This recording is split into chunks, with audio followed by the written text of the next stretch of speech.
Bom, o homem está sentado em um brinquedo de parque de diversões no qual uma cabine é acelerada para baixo no sentido negativo do eixo y, com uma aceleração de módulo igual a 1,24 g. Então, olha só aqui, ó. A gente vai ter aqui o eixo y, né, com sentido positivo para cima, ok? A cabine aqui do elevador, né, ela tem uma aceleração para baixo, então ela vai ter valor negativo de 1,24 g. Galera, percebe que 1,24 g é mais do que a aceleração da gravidade, né? A aceleração da gravidade seria 1 g, beleza? Então, esse elevador aqui está caindo com uma aceleração maior do que a aceleração da gravidade. Isso significa que ele tem uma força resultante para baixo maior do que o peso dele. Daí, olha só, continuando aqui, né, ele dá o G e fala o seguinte: uma moeda de 0,567 gramas, vou anotar aqui a massa da moeda, né? Percebe que a gente tem que dar uma mexida na unidade já, 567 gramas. Como a gente está trabalhando com força, tudo sistema internacional, né, eu vou passar isso aqui para quilograma. Isso aqui vai ser 0,567. Tem que dividir por 1000, que é a mesma coisa que multiplicar por 10 na menos 3 quilogramas. Certo? Repousa no joelho do homem. Eu botei aqui encostada no fundo do elevador, né? Depois que a cabina começa a se mover em termos dos vetores unitários, qual é a aceleração da moeda? Galera, aqui ó, o elevador cai com uma aceleração maior do que da gravidade, então ele está sendo puxado para baixo, além da força da gravidade, para baixo. A moeda não é puxada para baixo, ela está só apoiada. Ó. Como ela está só apoiada e não é puxada para baixo, ela vai cair com a aceleração de um corpo livre, beleza? Então ela vai cair com uma aceleração em relação ao solo, né, de g, beleza? Tá? No sentido negativo, porque o g é para baixo. Então ela vai cair com uma aceleração de menos 9,8 metros por segundo ao quadrado. Essa é a aceleração com que ela cai em relação ao solo. Em relação ao homem, a gente teria que calcular uma aceleração relativa. Tudo bem? A aceleração relativa ó, seria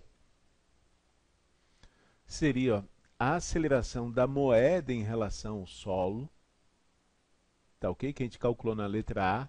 Ah, na letra A faltou uma coisa aqui, né? Ele pediu em termos dos versores unitários, então a gente vai escrever na forma de vetor isso daqui, beleza? Então seria a aceleração da moeda em relação ao solo, vou chamar isso aqui de AS, menos a aceleração do elevador em relação ao solo, ok? Essa seria a aceleração relativa da moeda em relação ao observador, ao homem que estava dentro do elevador. Porque acontece o seguinte, né? Se o elevador vai ter uma aceleração maior do que a moeda, o homem vai ver essa moeda subindo em relação a ele, concorda? Porque o elevador vai ultrapassar a moeda. Então, a aceleração que o homem vai ver é uma aceleração não para baixo e sim para cima, no sentido positivo. E é isso que a gente vai achar exatamente aqui, ó, a aceleração relativa, beleza? Vai ser o quê? Vai ser menos g, certo? Vamos botar bonitinho aqui, vai. Menos gj, menos a aceleração do elevador é para baixo, então ela é negativa, né? Menos 1,24 gj. Ok? Ó, menos com menos dá mais. Aqui, quando não tem nada na frente, é 1. 1,24 menos 1, a aceleração relativa, ó, percebe? Ela vai ser positiva, ó, porque menos com menos dá mais. Ela vai ser 0,24 g no sentido j. Se a gente substituir o g, né, por 9,8, a gente vai ter aqui uma aceleração relativa, ó, positiva, ok? De 2,352 metros por segundo ao quadrado no sentido j, né, no sentido y. Tudo bem até aí? Então, letra A e letra B foi, né? Letra C. Quanto tempo a moeda leva para chegar ao teto da cabina? 2,2 metros acima do joelho. Então, tudo bem, né? Tem aqui o teto da cabine e essa moeda tem que subir desprezando o tamanho dela, uma altura de 2,2 metros. É muito mais fácil resolver esse problema se a gente considerar a cabina como referencial, né? Como se ela estivesse parada e a moeda tivesse uma aceleração para cima de 2,352 metros por segundo ao quadrado. Tudo bem? Daí a resolução fica mais simples, concorda? Como é que a gente faz isso? Bom, se ela tem uma aceleração constante, a gente pode usar as equações do Emil-V, né? Y é igual a y0 mais vy0t mais at quadrado sobre 2. Ok?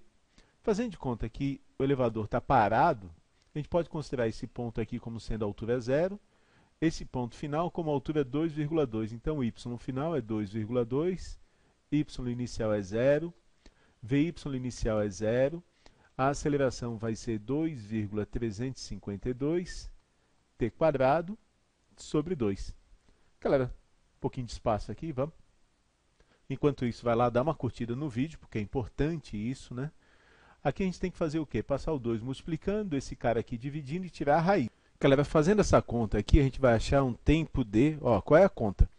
A conta que você vai fazer é passar o 2 multiplicando, esse cara aqui dividindo, multiplicar, dividir, depois tirar.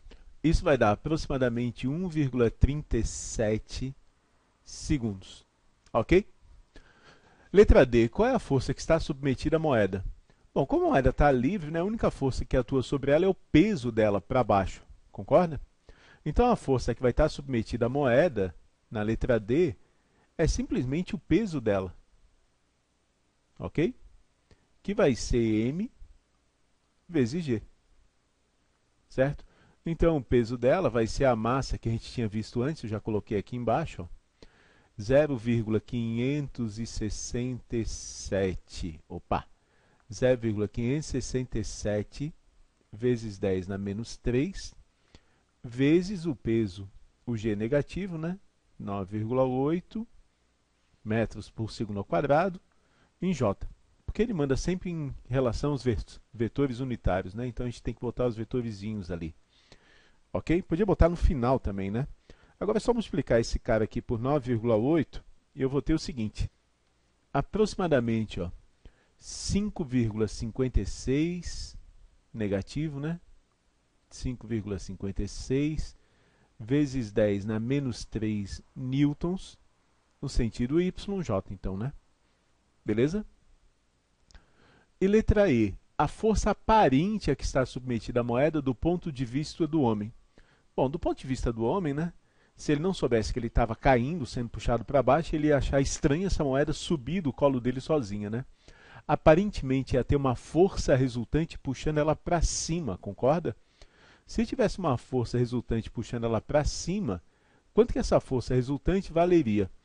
Bom, força resultante é massa vezes aceleração, ok? A gente já viu que a aceleração aparente tem esse valor aqui, ó, é positiva e tem esse valor. Então, basta a gente multiplicar a massa, ok? Vamos deixar o vetor, porque a gente vai escrever o J lá no final. Basta a gente multiplicar a massa, 567 vezes 10 na menos 3, por 2,352, tudo isso em J, e positivo, certo? Faz essa multiplicaçãozinha na calculadora, né? E você acha quanto que vai ser a força resultante aparente? Isso vai dar 1,33, que 5 é esse? 3, aproximadamente, vezes 10 na menos 3 newtons, no sentido Y, positivo. Ok? Não esquece que isso aqui é uma força resultante aparente, não é uma força de verdade, né? O cara só percebe essa força porque ele está num referencial acelerado. A gente chama isso em física de forças inerciais ou forças imaginárias. São forças que a gente percebe quando está no referencial acelerado, só que ela não existe. Ok?